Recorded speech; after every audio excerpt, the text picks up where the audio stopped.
So we have the Eyes of Tammy Faye, where Martin is going to give us his review on. But before we do that, let's go ahead and watch the trailer and come back and see what Martin thinks of it. I won't go forward looking in the rearview mirror of my life.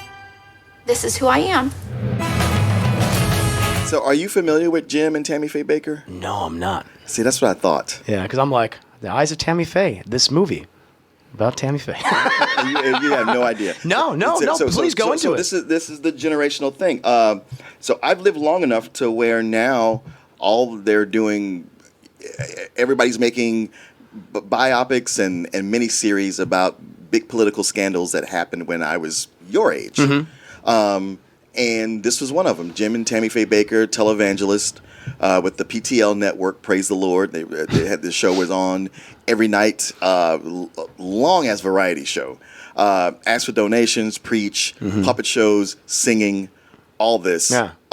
They were basically like living cartoon characters. Okay. Because she was known for her thick Minnesota accent, her right.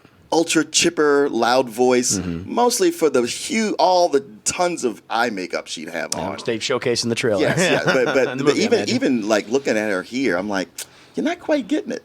Wow. It was a lot more than that. Okay. And in the end, Jim Bakker went to prison, right? Because of embezzling funds and trying to fund all that. Typical. Yes, and only to have Jerry Falwell come in, kind of bamboozled him to say, okay, look, we can't have you associated with this. Uh-huh. You're going to step out of the limelight. I'll take over for a little while, and then you come back. Just let us know everything you did so we can cover it. Okay. And then once that happened, Jerry Falwell went on TV and went like, oh, Jim Bakker is an unscrupulous human being, and this is all the stuff he's done, and we can never have him back here. So just pretty much stole it all from him. Yeah, but Bakker went to jail, and he was deservedly. Deservedly so. Mm-hmm. And back in 2003, they did a documentary called The Eyes of Tammy Faye, mm-hmm.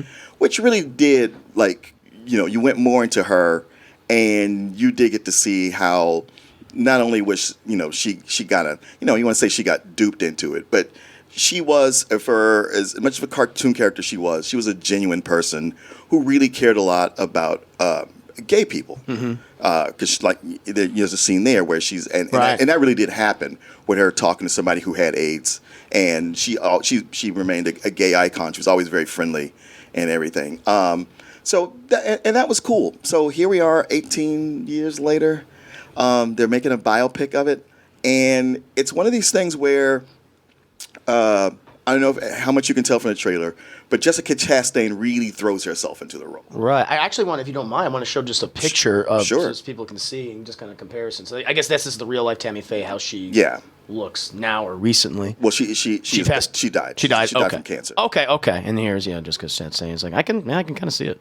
Yeah. And there's that eye makeup you were talking about. Yeah. Totally. Yeah. Like the eyelashes that look like butterflies that could lift her into the air. Gotcha. That was her signature. Okay. Yeah. And Jessica Chastain throws herself into the role. Mm-hmm. Now she's still not as just bodacious as Tammy, and Jessica Chastain, despite all this, she's still kind of sexy.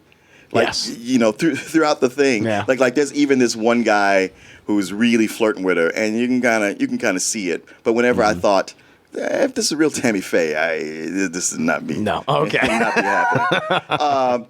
But that's about the highlight of it.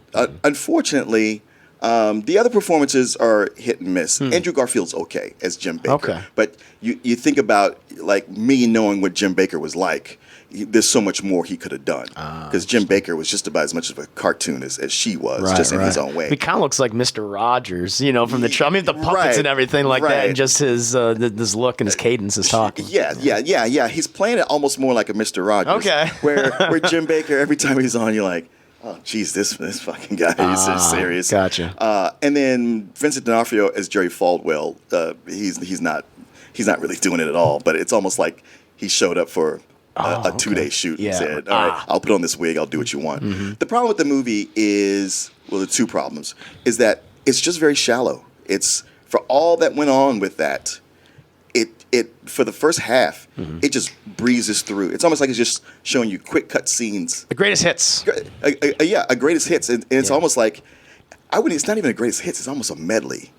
Just in how quick it goes from this is where they met in college and did this and this to this to this to this to this, and I just sat there watching it, just kind of like, wow. I mean, her performance is good, and maybe people are gonna like this, but I think this kind of sucks. Okay. It's only in the later half of it that it kind of settles down and gets more into the end of what happened with them. But it's still shallow. A big thing about this movie, its heart is in the right place, but it is too focused on redeeming Tammy Faye, right? On making her such a good person, and so someone who didn't know what was going on, that it misses giving her real depth. Right. Or everybody else in it. And then before you know it, it's just kind of like, well, and then it's over. And it's like, I mean, I hate to always say like, oh, you should watch that documentary. But the documentary was so much better, and it didn't even go through all that stuff. Right. But it's one of those things where, like, say you were to come in, like, say you knew a little bit about them, and you were to watch this, and you go like, oh, wow, that's really interesting.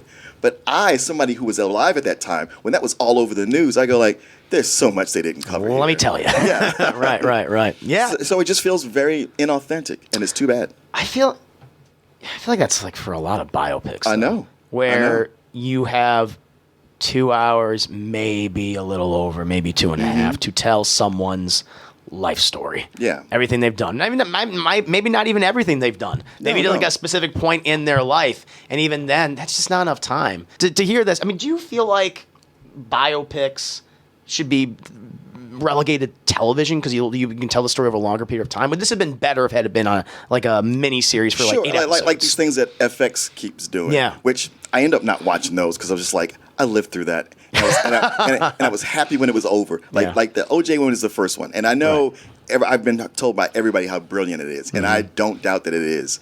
But I remember when that was happening, and it just felt like it would never end. Hey, well, chat, like I don't know too much about this topic, but if you guys want to check that out, please do so. But, rent it. Or at least maybe rent the documentary.